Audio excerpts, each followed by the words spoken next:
We are Ole Miss Rebels. As Mississippi's flagship university, we dig deeper, see farther, work harder. We pioneered human organ transplants. We helped prove Einstein's theory of gravitational waves. We are conducting life-changing research that solves the problems of today. We are Ole Miss, transforming lives and the world. Welcome to the POMcast with Stephen Willis. Now we're going to do things a little different. We are going to provide an honest look at Ole Miss athletics for the fan, by the fan, and of the fan. That is what we do. Hell be to me. I'm just kidding. Tune in for some Ole Miss sports news. We're going to give it to you straight. Yeah, right now. The POMcast starts now. It happens now. Holy cow. Listen to me. It's starting. Well, it's going to start right about now. Good morning, everybody. Welcome to the POMcast on this beautiful Tuesday morning. Actually, we're dealing with a little bit of storms down here at the palatial Central Florida studio, but it's a nice day nevertheless. So thank you very much for joining us today. Today's show, we're going to cover Ole Miss soccer going to their third NCAA tournament in 4 years. Doug Nikhazy, National Player of the Week. We're going to talk a little bit about the spring game, and then after the break, we're going to have a nice little around the SEC preview. Corey Burton stopped by, and we kind of talked about the all things SEC East and what each team needs to do moving forward. And tomorrow we're going to do the West as well. So you have that available to you pretty much today. And we're also going to release those around the SEC previews as a standalone tomorrow night. If you just want to wait to listen to it because they are a little bit long. I think our East preview is about 24 minutes and our West preview is nearly 34 minutes. So it takes a little bit of time. I know normally the show is a 30-minute show, and we're going to try and keep it as much as possible on this first one, but tomorrow is going to run a little bit long. The SEC West preview is going to run a little bit long. So let's get through the news of the day as quickly as we can, and then we can move on to other stuff.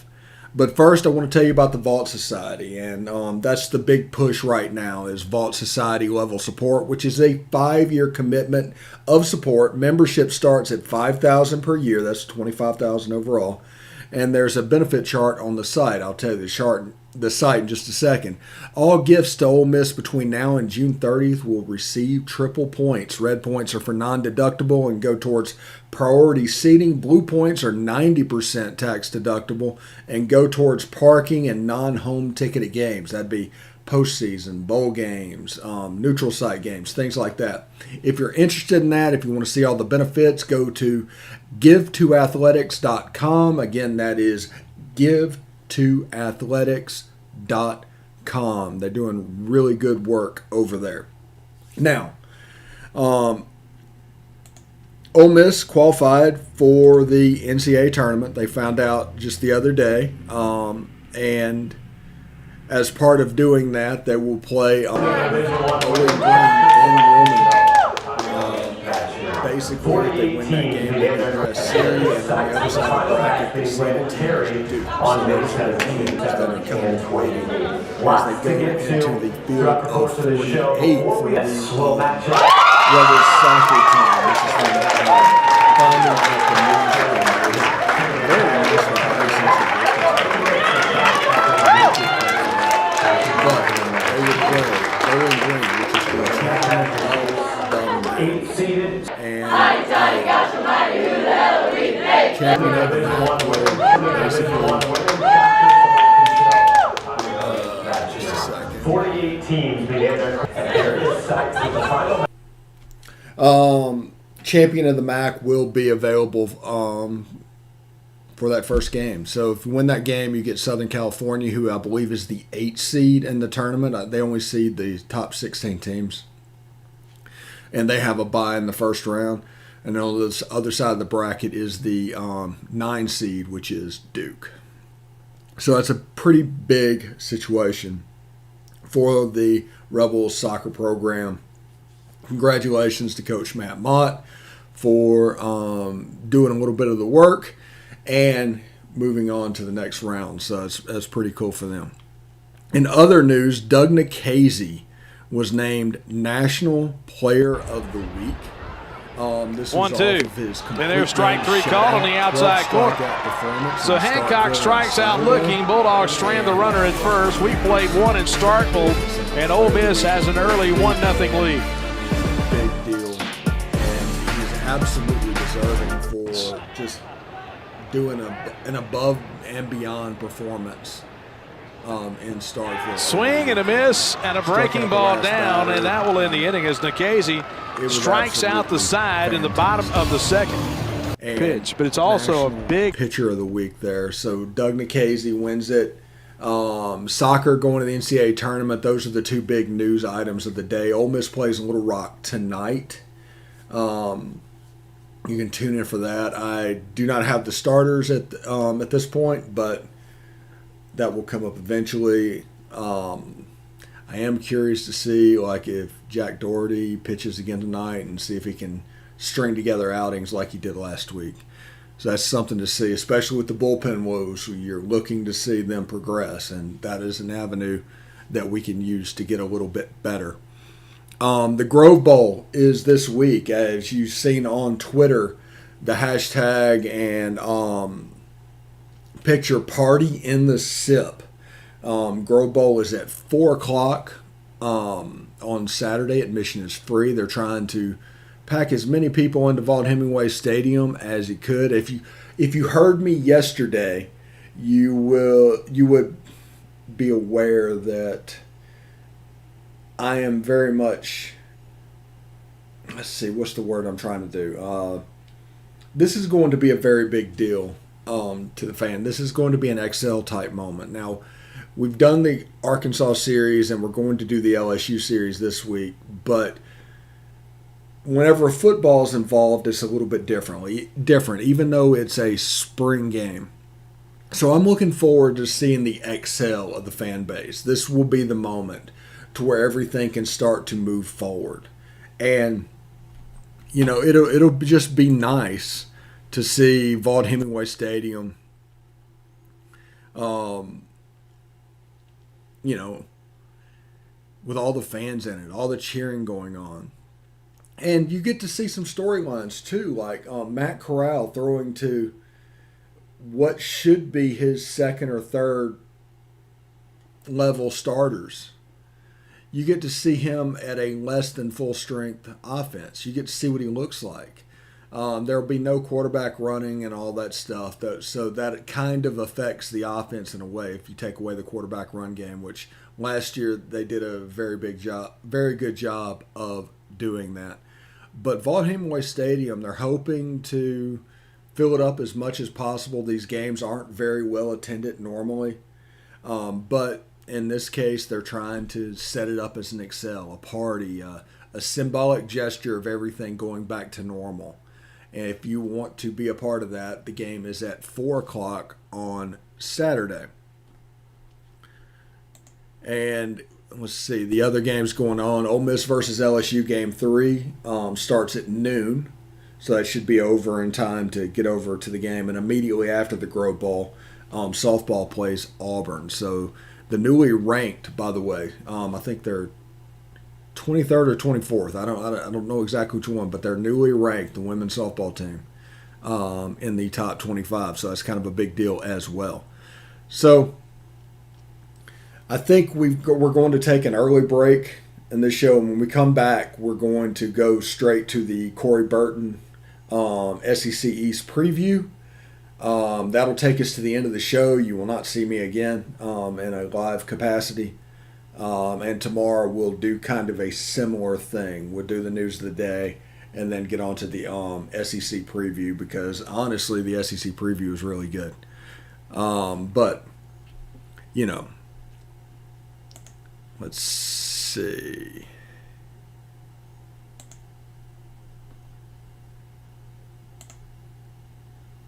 Yeah, we'll do that. And we will handle that pretty immediately and get that done. Commercial break first. Go into around the SEC preview, which will take us to the end of the show. You will not see me again. So thank you very much. And, of course, hotty toddy.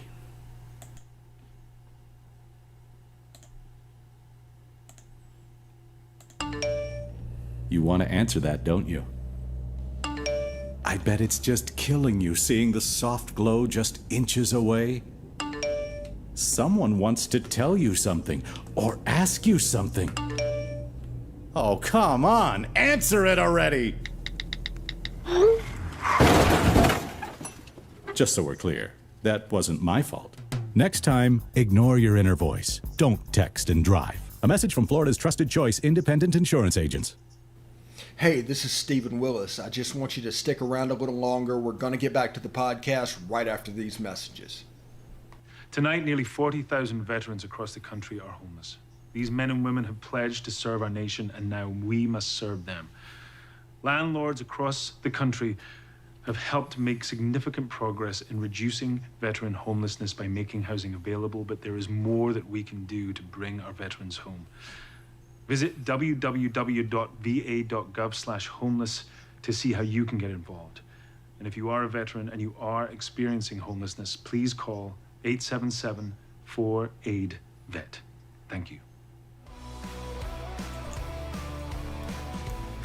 All right, welcome to a special edition of the POMcast. We got Corey Burton. We're going to do a little around the SEC preview. Oh, yeah. Yeah, and just really big-time stuff. We're going to go over different divisions per show. We're going to start off in the East as just to throw a bone to my co-host and friend here from around the SEC. And, you know, he wants to talk about Georgia. We're going to let him talk about Georgia. How you doing, Corey? I'm great, man, and it's always good when I get to talk about Georgia. Yeah, exactly. JT Daniels had himself a nice little spring game, it looks like. He did. He had great command of the offense, was really good and accurate on the deep ball. He hit freshman Adonai Mitchell for a nice touchdown right before the half. And it just showed, you know, he's got some pocket mobility issues and some pocket awareness things that he's still got to work out. That's always been a kind of a weakness for him. But as far as taking command of the offense and getting the ball and pushing the ball downfield was absolutely amazing on Saturday. Now, honest to goodness, we ask this question every year. Do you really think Kirby is going to take his hands off the offense to protect the defense and just kind of let the defense go willy-nilly? I think so. I think all the pieces are finally there. I think he feels good enough with the weapons he has offensively to be able to do so.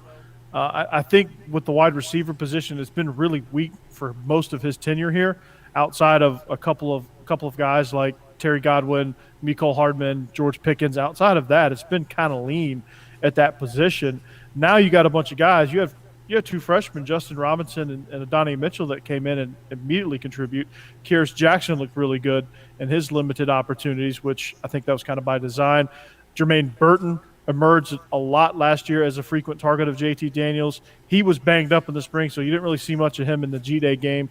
And then, of course, you have Arian Smith, who's going to be the guy that takes the top off the defense. And you got Darnell Washington at tight end at 6'7", 285. Just a matchup nightmare. You stick a small corner on him, he's going to get run over. You saw that. He had a 53-yard catch. Or you put a safety or a linebacker on him, somebody with a bigger frame, and he's just going to run right by you because he can move. He's fast. So there's a lot more weapons at his disposal now than he's ever had. And then, of course, Kendall Milton is your third-string running back, and he could start just about anywhere in the conference. So it's a great problem to have to figure out who's going to do what. But, yeah, I think he's going to open it up. I think you kind of saw that. I think it would have been more of a ground-and-pound affair at G-Day to see what these running backs have, but you saw them catching balls out of the backfield. You saw vertical routes, a lot of them, especially off play action. So I think the first series you threw 7 passes. I think it was like a 10-play drive that resulted in a missed field goal, but you threw 7 passes, and JT Daniels was 5 of 7 on that first drive. So you can kind of see it's going to be either quick game, vertical down the field, or they're going to take advantage of the run, and you're going to see a lot of RPO too. So it's gonna open up, I think. Yeah, and people forget that JT Daniels reclassified up and was still the number one quarterback as soon as he moved up. So there's all kinds of talent just oozing out of him, and it's just all up. Like last year, it was all due to the tighter the reins on the offense, the worse the team performed. Exactly, and you saw that. And when JT Daniels came in, they actually went from scoring 29 points per game to scoring 37 points per game. So you saw the uptick in production given the constraints that they had on that side of the ball, whether it was, Kirby not feeling comfortable with a first-year coordinator with no prior fall camp, spring practice type deal where they could do normal installs. They were behind in that regard. So there was a little bit of protection there. Now it's full bore. You had a full spring session. You're going to have a full summer. It's going to be all regular stuff now. So I think they're going to open it up. Plus, the weakest part of your team is the secondary, and that's not due to talent. That's due to lack of experience. And so I think Kirby now realizes, hey, I got to score points if we're going to win, because another thing that was evident from this G-Day game is that this defensive secondary, albeit they're fast, they're talented, they're going to make some big plays, but they're also going to give up some big plays as well. Yeah, and people need to realize that play volume, whenever they decide to turn the offense loose, play volume is going to make the defense look worse than it was, but it might not be. Yeah, it's never as bad as it seems. It's never as good as it seems. You look at the way college football is trending right now. You look at a game like Ole Miss Alabama, where Alabama had to score 62 points to win because Ole Miss pretty much scored on every possession they had. That was probably one of the most fun games to watch because it was so back and forth. It was so explosive that, and usually when you have those defense optional games or offense optional games where it's like 10-9, they're not all created equal. Sometimes you can have a great 10-9 ball game. Sometimes you can have a really terrible 62-59 type ball game because it's just all sloppy and turnovers and whatever. But that Ole Miss Bama game was neither of those. It was exciting.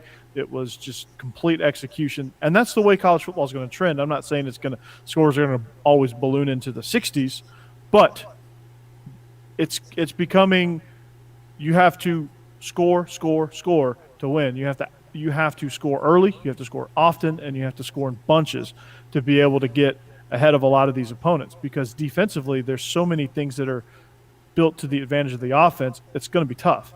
And the play volume, you said, it's increasing with these tempo offenses. The passing game has become ever more prevalent. Quarterbacks are getting better. So you're going to see big plays. It's just limiting those big plays and being on the right side of the ratio of those big plays. If you have more explosives in your favor than you do against you, you're typically going to win. And you're seeing it play out in these FCS games, actually. Yeah, and on defensively, what used to be a stopper defense, and that was the goal, that they get 9 points a game, is now about 3 possessions where you get an explosive, either a turnover, a big lost yardage play, just to slow it down and allow your offense to go on a little bit of a run. Yeah, absolutely, and that's going to be stop defense now. You're going to see a lot of match zone, which is going to appear a lot like man-to-man, but it's actually kind of zone. You're going to see a lot of creative coverages. You're going to see a lot of stuff being built on the perimeters to kind of limit downfield plays. The goal of defense is not necessarily points. I mean, yeah, I would love to shut everybody out, but that's not going to happen. The goal is to make teams go on 10, 12, 14-play drives to earn it, because, again, with play volume, yeah, you're probably going to get more explosives, but you also have more chance for turnovers and for mistakes on the offense. So if you can make them earn every inch, that's a win for the defense. Even if they score, that's a win for the defense, because eventually they're going to wear down. They're going to make mistakes. Yeah. All right, and let's go off from Georgia a little bit. Let's look at Florida, which looks like from the outside that Dan Mullen is going to go back to his old Chris Relf playbook, basically, with Emory Jones. And I just don't see how they can avoid taking a major step back. They are. I mean, you just lose so much production with Kadarius Toney, Kyle Pitts, and Kyle Trask that naturally, it doesn't matter who you have at quarterback, you're probably going to have a little bit of a downgrade. Offensive line has been an issue for them for quite some time. It's going to continue to be until they start recruiting better at that position. It's the state of Florida. You're going to have skill guys everywhere. I mean, they're probably going to have some productive skill guys. That's just the nature of what recruiting is like and what the state of Florida is like. But yeah, I mean, you have to expect that Emory Jones is nowhere in the same ballpark as Kyle Trask. They're gonna have to do some different things with them. They're gonna have to get creative with them, but they're also gonna have to understand that, hey, at some point we may have to put in a young guy, an inexperienced guy. I wouldn't be surprised if Emory Jones got pulled midway through the season. I mean, it's gonna be kind of rough. Yeah, there's a high potential, and this is nothing against the kid, but a Dwan Mathis type situation. There's a definite cause for concern for that. How do they look on the defensive side of the ball? Are they going to be able to be carried a little bit? Yeah, a little bit. I mean, with Todd Grantham, they're always going to get pressure. That's one thing they do well. They get after the quarterback, and they get those big runs defensively. They get those they're big on negative plays. But then if you get in third and long, they're big in giving up explosives as well. So they're a feast or famine type defense where if they get some momentum, they're really, really tough to keep out. But if you can get some momentum on them, their defense it's going to get kind of erratic and chaotic. And I think that comes from the top as far as the defense coordinator. He has a playbook that's about a mile thick with, 47,000 coverages in it and pressures. And it's a lot to learn. You go play defense at Florida, you almost need a PhD just to get through day one install. That was the same. The same was true when he was at Mississippi State. The same was true when he was at Louisville. The same was definitely true when he was at Georgia in his first defense coordinator stint. So, I mean, he's an NFL guy, right? He comes from a background of we're paying guys millions of dollars to learn these big, giant, thick playbooks, and I'm not necessarily that's wrong. That's just the differences in the NFL and college football. You have time restrictions. You can't possibly learn all that stuff. And I think it's just old habits are hard to break in that regard. So you always see some confusion with the Todd Grantham defense. You always see some big plays that shouldn't happen because somebody busted coverage, somebody couldn't get aligned, somebody missed a tackle. Some things have to go by the wayside when you have that many pressures. But on the flip side of it, when they do make a big play, it's exciting. And it amps that team up. So, you're going to see a very kind of up and down defense. Yeah, and you would think in this era of, like I said before, just trying to make a stop, trying to make it explosive, get a turnover, this is in Todd Grantham's wheelhouse. Now, you can't expect him to stop somebody for 60 minutes consistently because there's going to be busts, but he can get you 3 or 4 if they start rolling. Yeah, and usually – in the wins that Florida did have last year, they were able to capitalize on those. Like, that's the difference in last year's Florida team versus the previous year, where Kyle Trask wasn't as good, where we didn't know all about Kyle Pitts, and he didn't emerge to be the overall, arguably the overall best player in the draft. That's not a quarterback. They didn't have those type of answers 2 years ago. Last year they did. You have to play that style of defense, you have to have a complementary offense that's going to be equally explosive. Florida had that last year. Florida's not going to have that this year, at least as of right now. They've got some things to figure out. If they do figure some things out, great. But I just don't have any confidence in them that they will, at least this year. But they're going to gear up towards getting a lot of guys experience and really kind of making a push next year. All right, let's look at Missouri. Elijah Drinkwitz had a nice run in year one. What are you looking for from the Tigers? Connor Bazelak is going to go as he goes. I think he's as special of a quarterback as anybody in this conference, maybe even in the country. He's extremely talented coming in as a sophomore. Took his lumps early, as you saw Missouri, and even when we previewed him on our show around the SEC here, that we saw them kind of gradually get better. They started out with Alabama on the road. That's not an easy game to start out with as a freshman quarterback, B, an SEC rookie head coach. He's not a rookie head coach, but as far as SEC goes, he's a rookie. He doesn't really, this conference is different from the Sun Belt, obviously. But yeah. I'm looking to see they were young last year, so they got a lot of experience coming back. I'm excited to see on both sides of the ball how that talent progresses, how they can kind of take some of those games that they didn't quite get over the hump with last year, if they can get over the hump now. Like the Georgia game got away from them. They were tied at one point in the second quarter. It got away from them. They gave up a few explosive. Momentum got the best of them, and you saw a talented, more experienced Georgia team roll roughshod over them. They've got to be able to, in tight ball games with teams that are equal or even slightly better than they are, they've got to find ways to win. And I think you'll kind of start to see that because this is a tough bunch, a resilient bunch, and they can make some plays. And I'm excited. Connor Bazelik's got a year under his belt. He knows the league now. He knows the coverages he's going to see, and he's going to go out and do it. I'm liking them at this moment. I'm liking them to finish runner-up in the East. I think that game with Georgia is going to determine the East. I think Georgia's going to be too much for them, but I think they're going to finish runner-up in the East. Okay, I was going to say I'm looking at them for be about third. The team that they're in contention for third is Kentucky. Tell me a little bit about the Wildcats, especially with them changing offensive systems. I love the change in offensive system. I don't know, and I don't even think the coaching staff knows really kind of what they've got within this new system. I'm excited to see what they can do. They're now in the 2000s when it comes to offense, and I like that. I think Stoops is a great coach defensively. He's always going to get after you, and that's going to be kind of where they hang their hat. They're going to try to create opportunities for their offense, and their offense, I think just by virtue of a change in mindset, will be able to capitalize a little bit more, or actually a lot more than they did a year ago.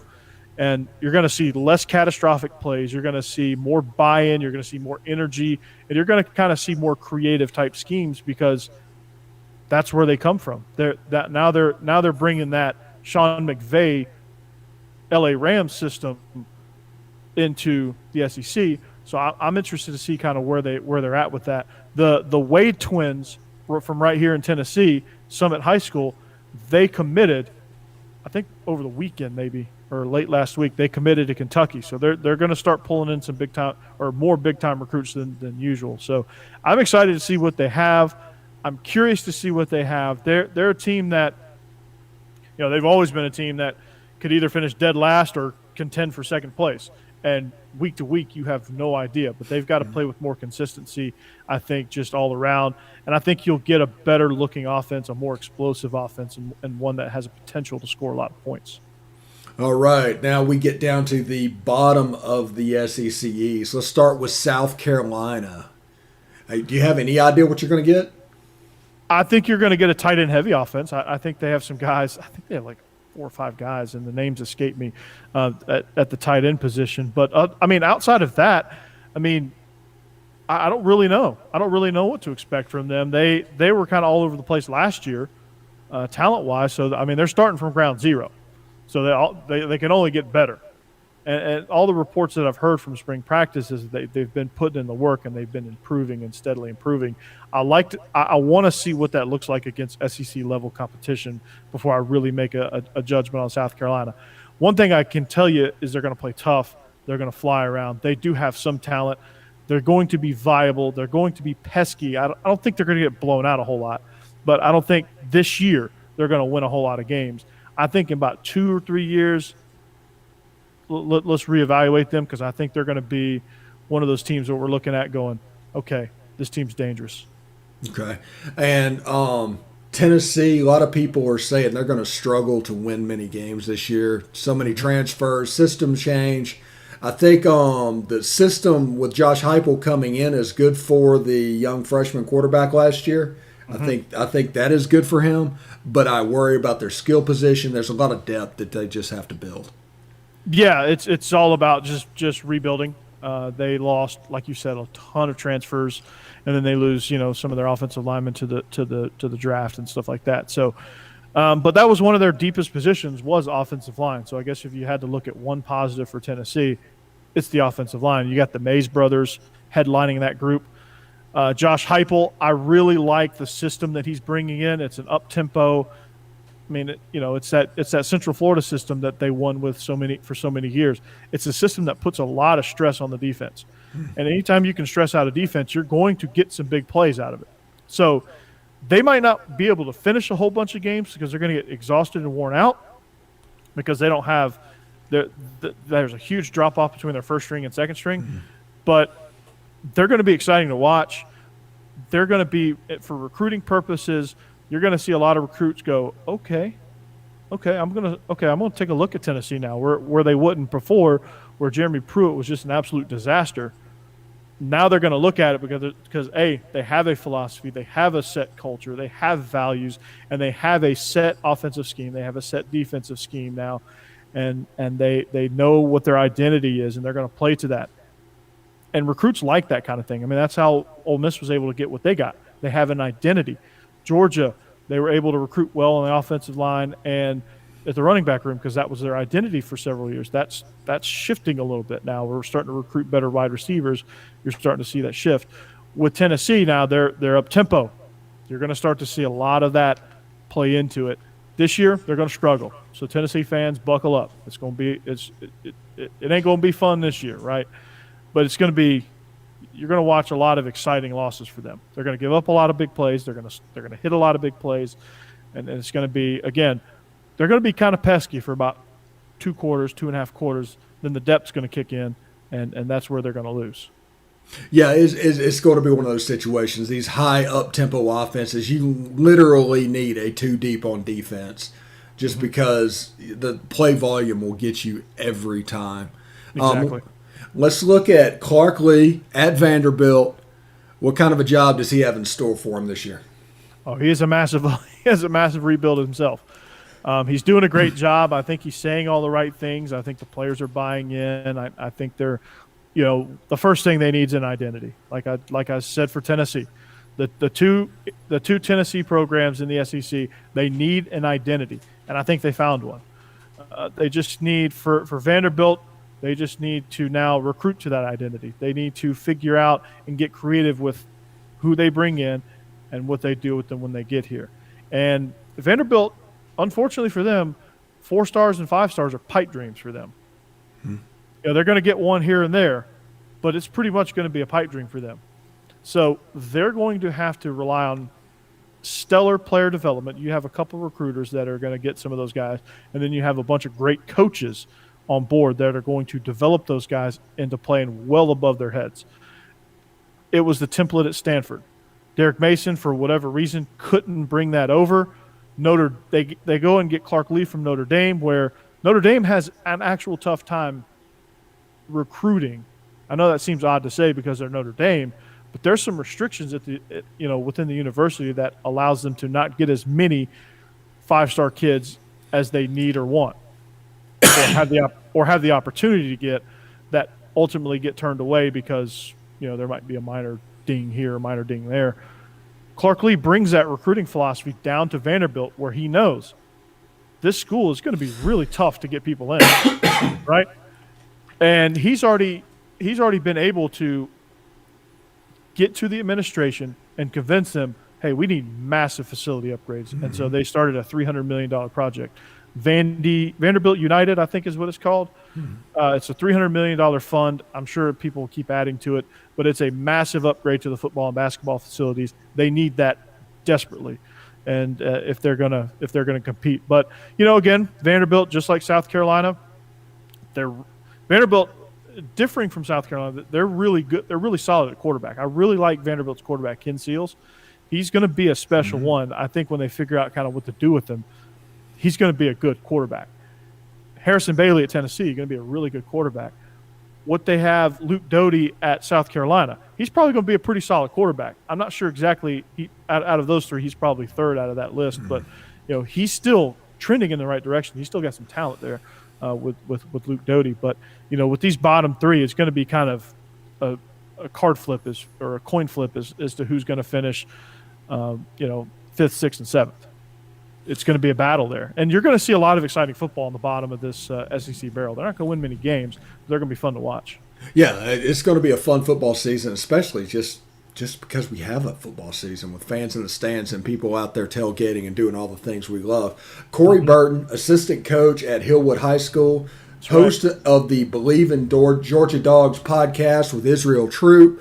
Tune in and catch him. And, of course, he's going to be on Around the SEC, and we're going to work on improving the video aspect of his podcast. So stick around. Thanks, Corey. And absolutely. We will talk to you later. No doubt. Great to be here. Thanks for having me, Steve.